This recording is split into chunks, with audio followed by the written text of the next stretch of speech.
জ্বালানি তেল নিয়ে, এই স্বচ্ছতা নিয়ে আপনার কি পরিস্থিতি সেটা পার্লামেন্টে আলাপ করেন। ও শালা চোর, এক সময় কারেন্ট দিছে, খাম্বা খাইয়া ফেলছে, এখন দেশ পুরোটা খাইব। যদি পাইতাম এই অক্টেন তারেক রহমানরে খাওয়াইতাম। শালার পুরো দাম বাড়াস নাকি? এটা তোর বাপে আর তোর অন্য কেউ আয় দিব না। দল ফালাইতে যায় কৃষক কার্ড, ফ্যামিলি কার্ড, এই কার্ড সেই কার্ড। শালা একটা বুয়া বাটপার। আবার লাস্টে কি কইলো, আমার অতীতের ভুল ক্ষমা করে দেন। ওর 111-এর থেকেও খারাপ অবস্থা হওয়ার দরকার ছিল। ফলের লেগে ক্ষমতায় বসাইছে, কৃষক কার্ড এই কার্ডের লেগে। আর শালারপুর যে মানুষের মৌলিক চাহিদা ওইটা সমাধান কর। আমরাই তো দিমু। 130 টাকা অক্টেন ছিল না হাসিনারা বলে, 35 ছিল না, এখন বাড়াইতে সমস্যা কি? এক মাসের মধ্যে তো 50,000 কোটি টাকা অন্তত পক্ষে খায়া লাইছে ঋণ। বাদ বাকিটা তো আল্লাহই জানে। আর মায়ের ওই যে হাদি কয়ে গেছে না, সংসদে ঢুকা পিটাইবো, সংসদেও যাওয়ান লাগবো না, এটি মরবো রাস্তাঘাটে পড়ে। আগের দিন তো ভাগ্যা যেতে পারছে, এটি ভাগতে পারবো না। এই দেশের ভবিষ্যৎ যে কি, আর ওই যে কি বলছে, আই হ্যাভ এ প্ল্যান, এই প্ল্যানের বাস্তবায়ন চলতেছে। ও শালা চোর, এক সময় কারেন্ট দিছে, খাম্বা খাইয়া ফেলছে, এখন দেশ পুরোটা খাইব। পাশে তো প্রধানমন্ত্রীর কার্যালয়, পাশে প্রধানমন্ত্রীর কার্যালয়ে তো সব ভিআইপি ঢুকতেছে। এই পর্যন্ত লাইন আসলে নর্মালি আসলে 6টা পর্যন্ত তেল পাইতাম। এত ভিআইপি যদি থাকে তাহলে নারায়ণগঞ্জ পাম্পে যে তেল নিয়ে আসবো ভিআইপিরা। আর লজ্জা শরম সরকারি লোকের ন্যূনতম নাই, বিশেষ করে তারেক রহমানের তো নাই। ওই যে দেখেন না, সংসদে বক্তব্য দিতে চাই ভুলভাল কয়, 8 পাস তো, এর বেশি মেয়েটা খাটে না তো তার। এই শালার পুতকে পরিণতি হইব যে লন্ডন আবার যাইবো আর কি সব। আর যে কিছু কমু যদি পাইতাম, এই অক্টেন তারেক রহমানরা খাওয়াইতাম। আজকে 2 মাস হয়ে গেল, এত বড় একটা ক্রাইসিস, পার্লামেন্টে আপনি আলাপ করেন না কেন? করেন না আপনারা? পার্লামেন্ট ছেড়ে এই পার্লামেন্টে কি ঘোড়া ডিম নিয়ে আলোচনা করছেন? কার সংস্কার, কি কমুক তমুক, এগুলো নিয়ে কার কি আসে যায়?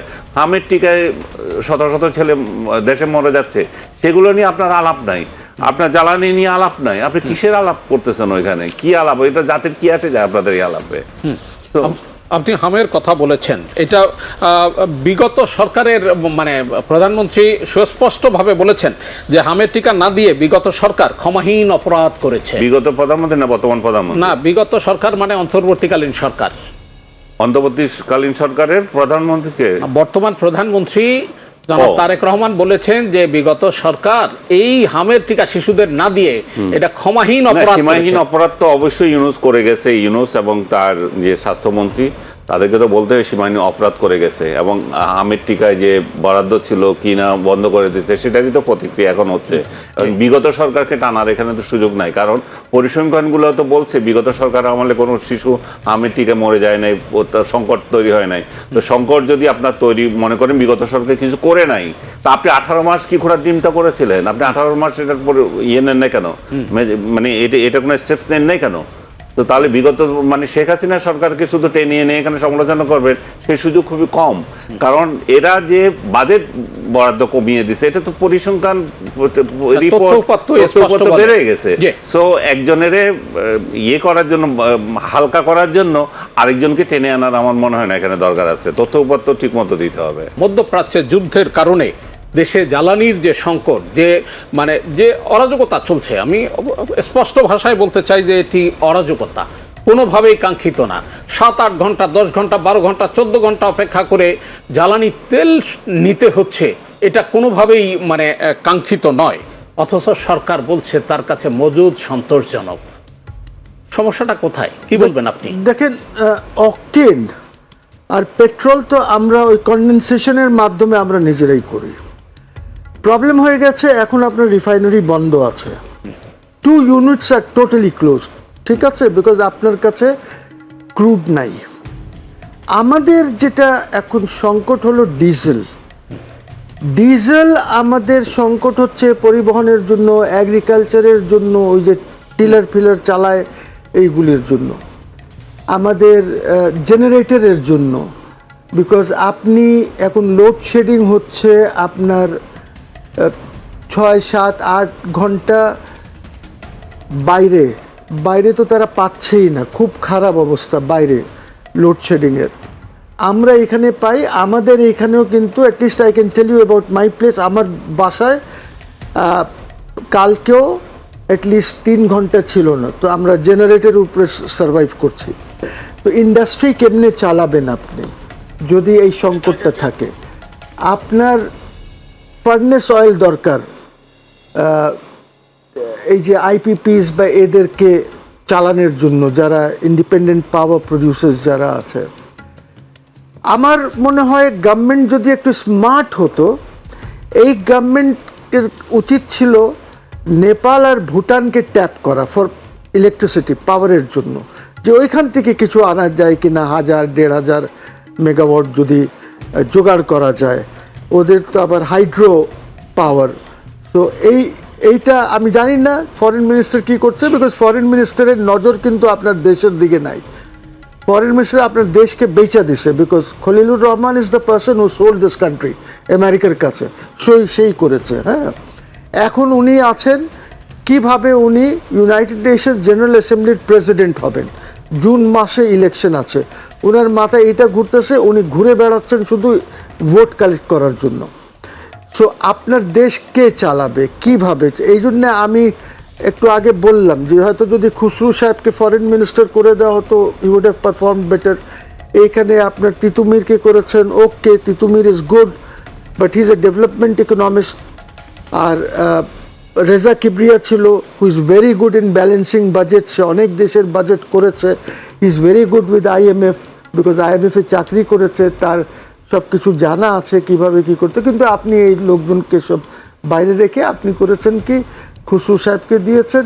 খুসরু সাহেব IMF-এর মিটিংয়ে গেলেন, গভর্নরকে নিয়ে গেলেন, গভর্নরও কিছু বোঝে না, কিছু জানে না, হিজ আ ব্যবসায়ী, গার্মেন্টসের ব্যবসায়ী, ওকে গভর্নর বানিয়েছেন।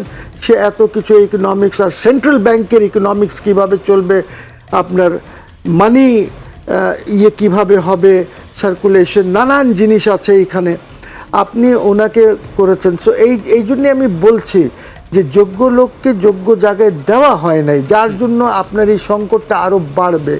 এখন এই বাজেটের সময় আসছে, আপনি দেখেন খলিলুর রহমান সাহেব ইন্ডিয়া গেছে, ওইখানকার পেট্রোলিয়াম মিনিস্টারের সাথে দেখা করেছে, ওনার পার্সোনাল রিলেশনশিপ আছে ওর সাথে। কেন? UN-এ বারার পেট্রোলিয়াম মিনিস্টার অফ ইন্ডিয়া, তার ওয়াইফ কাজ করতো ওইখানে, একটা ফ্যামিলি ফ্রেন্ডশিপ হয়েছে ওনার সাথে। বাট কি ফ্যামিলি ফ্রেন্ডশিপে কি একটা দেশের পলিসি চলবে?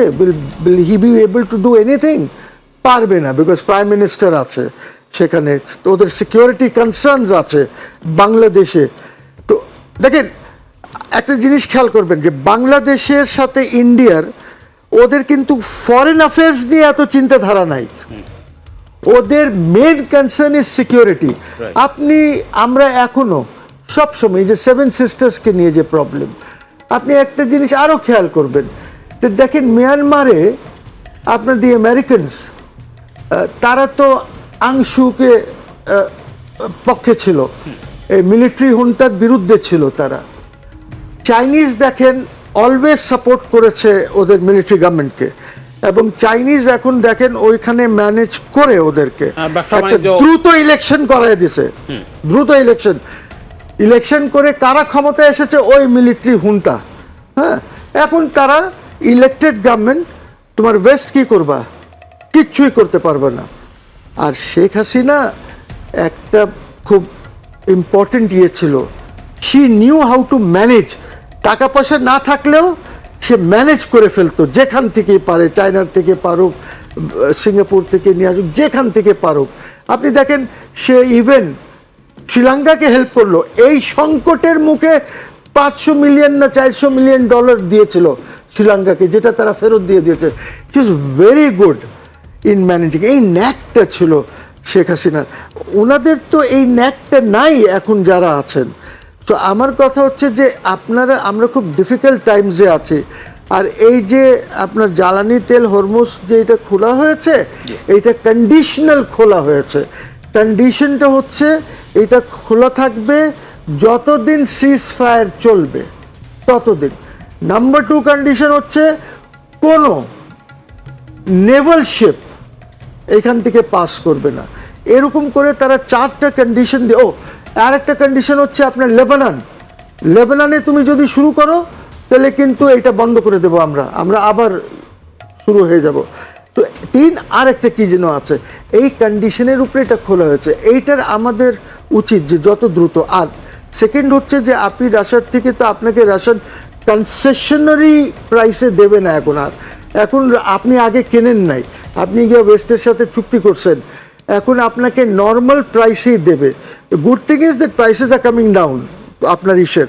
তো আমার দেখেন আমার কি কি দরকার, ফার্নেস অয়েল দরকার আমার ইন পাওয়ার জেনারেশনের জন্য, আমার এভিয়েশন ফুয়েল দরকার, ভেরি ইম্পর্টেন্ট, ডিজেল দরকার। এই জিনিসগুলি আপনি যদি না পান, আপনি অন্য জায়গার থেকে কাট করে আপনি স্পট মার্কেট থেকে কিনে নিয়ে আসেন। বিকজ স্পট মার্কেটে যারা ডিল করে ওদের কিন্তু এই ট্যাঙ্কার্সগুলি লোডেড রেডি থাকে, ওদের কেনা থাকে, আপনি ওইখান থেকে চট করে নিয়ে আসেন। পারবেন? পারবেন না। না, না পারলে তো সংকট আরো ঘনীভূত হবে হবে এবং সামনে তো হবে, হ্যাঁ হবে। I will suffer, you will suffer. জনগণ গ্রামে সাফার করছে, জনগণ গ্রামে সাফার করছে। আর এরা যখন আগেও ক্ষমতা ছিল, পাওয়ারের অবস্থা জানেন যে কি ছিল, ঠিক আছে, ওই পর্যায়ে এখন চলে গেছে।